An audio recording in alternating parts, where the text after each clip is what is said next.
all right, bear with me. I'm gonna tell a quick little story. Okay, so I'm gonna get to a cool spot. So the other night there was a I guess it was just a couple nights ago when we're sitting here filming this today. I was looking. I was checking something on Instagram, and in my feed, The Rock came up, and he was literally backstage at somewhere in the WWE, done something with the WWE, and they were looking at all the wrestlers' cars that were parked in the inside the place, and I was just watching it because, like, you know, he's arguably one of the biggest celebrities on earth. He's one of the you know, he's worth, you know, approaching $1 billion. He's launched a lot of things. His career is pretty incredible. But it wasn't that long ago that he talks about, you know, having less than $7 in his bank account. But it was, the point I'm getting at is where he was at in that, looking at those cars backstage at WWE, he was right where he belonged. Right.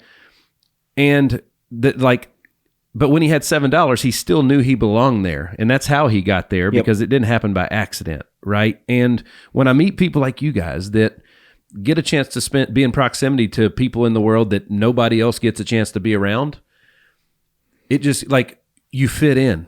Yeah, and I think it's the interesting part of owning yourself and having the unique personality that I have. And it's the one thing Christina's gone over with me. She's like, it's crazy because when you're around normal people, you don't fit in. But when we're around some of our different politierati and such, and she's like, we're in rooms with billionaires and royalty, and you're amongst your kind, because I'm like, yeah, because we're all eccentric. But that's the part of the patina, right? Is when you accept the fact that you are the masterpiece, you know. And it's the one thing when I learned to begin my walk of accepting Christ when I was like 25 or 26 years old. And we were really fortunate because my mom grew up in an alcoholic Catholic household. Okay. My dad grew up in an alcoholic Protestant household. Where at? Rochester, Washington. Okay. In the middle of the freaking prairie. People are like, I come from a small town. I'm like, we didn't have a town.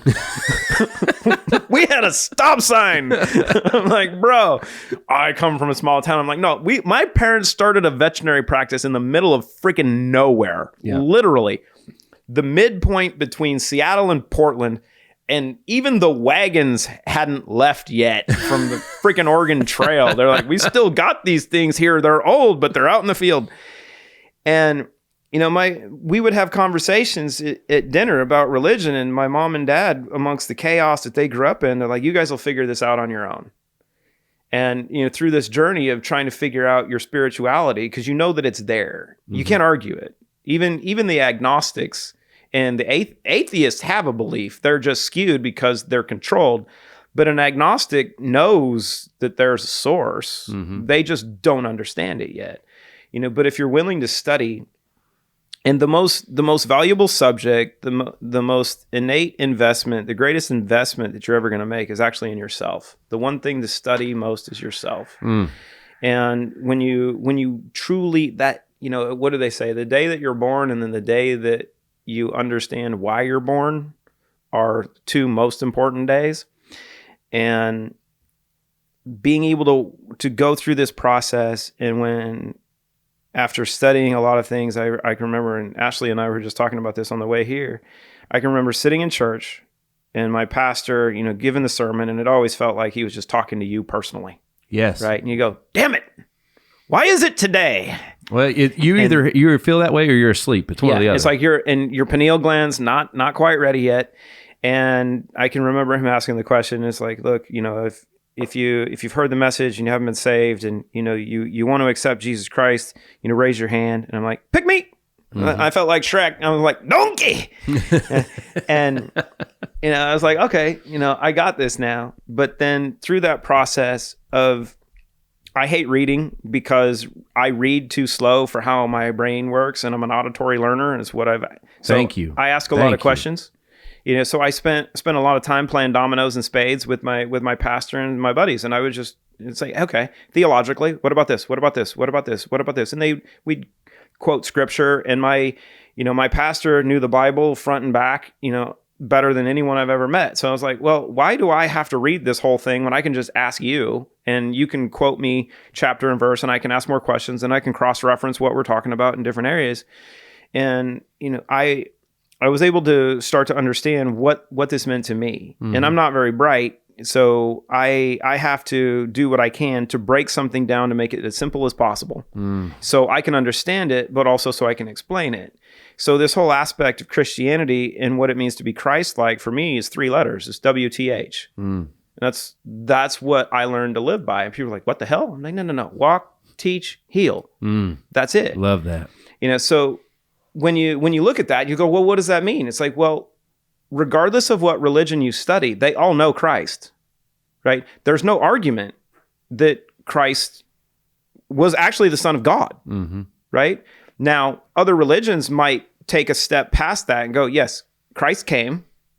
Christ was put on the cross. He died. He came back. He kicked ass. He took names. We had what's considered the Dark Ages because that was the golden age, and we know who rewrote the book because it ain't the one of light. It was the light bender that did it. But you look at the Muslim faith, they're like, yeah, we know Christ. We also had Muhammad, and we follow what he's teaching after Christ. And you go, but you guys know Christ. And I'm like, you guys know Christ better than most Christians in the United States do. I'm like, well, this is awkward. But if you understand that you are him, he is in you, and he was living as the example of how we're supposed to live. And you accept that, and your sole purpose is to become Christ-like. And when you own it, you're like, oh, as one of my favorite philosophers, Jules Winfield, said in Pulp Fiction, I'm a bad mother. Shut your mouth. And when you know that, you're like, oh, this is who I am. This is who I'm made to be. So go. And then when you accept that you're not made to be like anyone else, the aspect of you being you is crucial, because if you're not you, the puzzle's never going to be complete. Thank you. There's always something missing. Yeah. And it's one of the biggest flaws that social media has done. And we know why social media in that aspect has been constructed, because it's a ruse to try to control people in so many different aspects. But especially with our younger generations, they're being indoctrinated into a process of don't be you, be like me. You know what? Show your tits off. Take pictures of your bum and sell it on OnlyFans, because this is the way to go. I'm pretty sure that wasn't something that we were doing back in the day. That's right. But they're like, oh, don't be like you. Get this surgery done. Have these things done.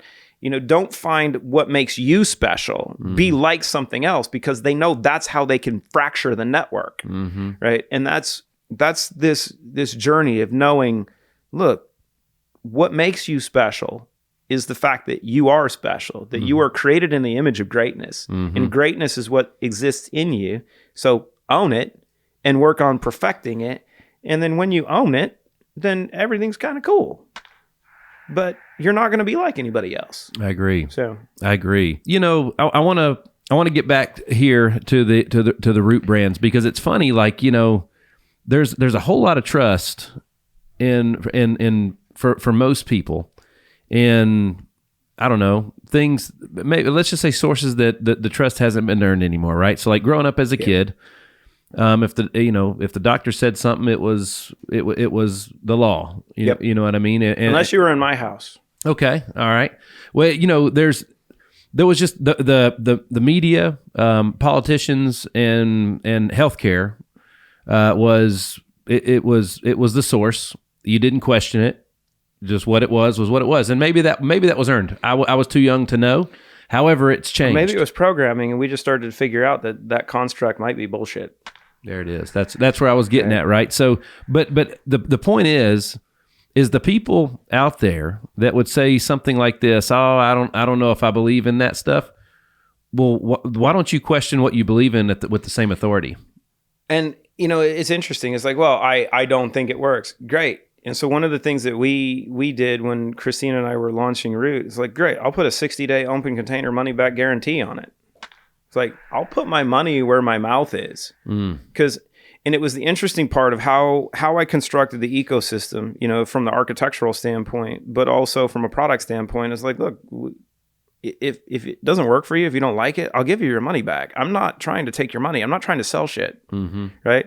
We know why we're here. There's a mission and purpose behind everything we're doing. Why do you think there's a cross in the middle of my logo? Come on. Right? Because, I mean, I'm going to show you, because the whole aspect of understanding, satanic worship and this process that we sit in, everything's built on symbolism. It always has been and it always will be.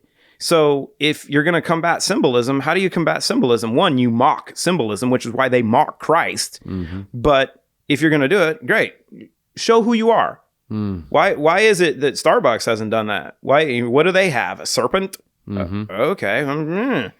Right? What are the true underlyings of some of the symbolism of these different brands? Why is it that a lot of them tie back to pedophilia and different rituals when you look at the symbolism that's built in it? And you go, okay. And our designer, you know, of the logo, who's one of Christina's, you know, college best friends, who happens to be one of the top creative directors in New York. When we were doing this, she's like, I got the friends and family discount. It cost me $50,000 to have this done. And she's like, you know, this would have cost you $500,000 if I charged you normal. She's like, do you know how hard it is to get something so simple? I'm like, yeah, but that's the whole point. And I'm like, this is the foundation. So when you look at it, it's like, you put a cross and you spelled root. Whoa, that's really creative. I'm like, go through the process of getting there. Yeah, that's right. And knowing that you're going to stick to your guns, you're going to stick to your principles, and you have to show it. It's like, look, here's what we are, and we live it, right? So it's, do you trust the products? No, you shouldn't, because everything else out there is shit. Yeah. But trust but verify. There it is. And the trust is earned, man. It is. And the key in this is from a business standpoint. The spoken word is the most powerful mechanism, which is why you go to church, you're like, wow, this resonated with me, even though they got rid of the organs, which was all the frequencies that were doing all the healing back in the day. So now it's just listen and talk. But if you're talking with your friends, you know, word of mouth marketing is the most powerful mechanism. We know that, you know, podcasters have, you know, the ability to create massive amounts of impact because of being able to talk, the inflection, the message is being delivered.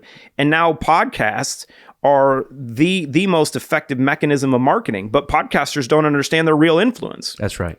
Right? And if you know that, would it not make sense to build it? And if your goal was to do good, like if I wanted to be Elon Musk, I wouldn't have done what we're doing, because doing it my way is not going to lead to me being worth $500 billion. Okay. It's going to allow us, because of the prophecy that was put over Christina and the deal she made with God when she was 5 years old, was that 50% of everything that she made, she was going to give away. Wow. So now the crazy thing comes into this. If you talk to any business owner, how much money is a business owner going to spend on marketing and advertising? Not enough. From day one. 40 to 50% of their revenue, they're going to inject back into advertising and revenue. The good ones do, for sure. The smart ones do, right? Because they keep growing. And as you get larger revenue and you got more spending, you do more dope stuff and advertising and marketing to have more influence in a market. The goal is to spend more, right? Right? Spend more, make more, grow more. But what if you understood that we're 6 degrees from 6.5 billion people and we're already all connected? Come on. So we don't need to do that anymore. So the greatest investment is in yourself and in people. So what if you took that marketing money and you just said, well, if we're really good at what we do and we stand behind our products, we know the stuff's going to work. So I'm just going to take my marketing budget and put it in the people that create value. So what if a business just said, you know what? Our marketing budget is our customers, because they value us, we value them. And if they share with friends, we're going to reward them. And then if you look at a podcaster and say, you know what, I've got my audience, or if you look at a social media influencer, and this is what we saw 10 years ago when Instagram really started to hit, and companies were like, well, you have 1 million followers on Instagram, we're going to give you hundreds of thousands of dollars. And then 6 months later, they went, well, shit, we got $200 in revenue. Because there's a distinct difference between audience and influence. You might have 50 million followers on Instagram, but if you're just shaking your butt and showing off your boobs, people are going to watch, but they're not going to listen. That's right. Right? You might be able to listen, but you can't hear Jimmy. Right? As white man can't jump. That's right. You can't hear Jimmy. But if you're listening and you're hearing what's going on, the value in someone of influence is not their direct influence. It's who their audience is also connected to, and being able to connect with your audience. And if you do that on a collaborative basis, the revenue, the impact that's created from that can be massive. But as a company, and you know that it's not you that's going to do it. What Christina's created from a product standpoint is not her. It's not of her. It's of who created her. And if she and I know that what we're doing is predicated not on what we are, it's not about, oh, look at me. It's about, no, this is our mission. This is why we're here. This is why we were brought together. It's prophetic. It's timing. And we know that and we own it. And then if the goal and the deal was, hey, just give half of it away. Okay, but how are you going to do it? Give it to the people that earn it. You create value? We got you. Because if we do our job, you do your job, we all win. That's right. Right? And then if you're one of influence, it's a matter of going, wow, we're really good at what we do. This stuff is amazing because my sole purpose at that point is to continue to do dope shit. You're never going to adulterate your products. You're never going to make them cheaper so you can make more money because your purpose isn't making money. We grew up in a veterinary practice of a very unique environment where my mom and dad literally started from zero. And I can remember having conversations with my dad because if you have animals, especially where we live, you know that if you're going to the vet, you're going to get jacked, right? Yeah. You're like, you know what? Did I already have an enema today? Because I think they're going to shove something up my bum. And people know this, like, look, the veterinarian, he's going to charge me $1,000 for something that probably cost me 50. And my parents never did that. My dad was always like, look, we're in a small town, so we need to provide the best service possible, but you don't charge a lot for it. We make a good living. We make our money. We take care of people, and we bartered, right? Like my parents got 2 loans when they first started the practice. I was 2 years old. They got a loan so they could start the business and get the double wide mobile home that they used to create the practice, and the double wide mobile home that we lived in just on top of the hill. And the second loan that they got, the SBA loan, was so I could eat because they didn't have the money.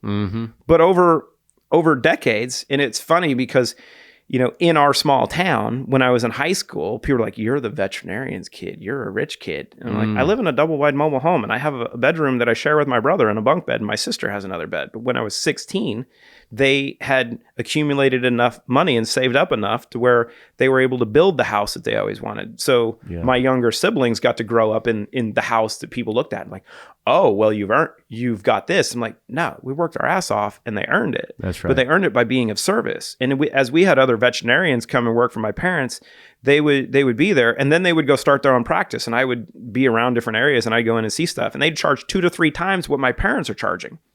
But what was interesting is we live in this small town in the prairie of central Washington, southwest Washington.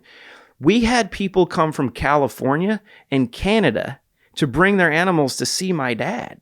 And I'm like, hold on a second here. Are we doing medical tourism for animals now? How many vets did they drive by to get to that one? And why? Because it was a service. It was the person. Yeah. And it was the expense. It was worth driving 3 hours and spending the gas money to come to a place that you knew you were going to be taken care of, and it wasn't going to cost as much. Yeah. You go, I'm learning something here. That's right. You know, and that's just it. Is businesses should know and behave the way that politicians talk.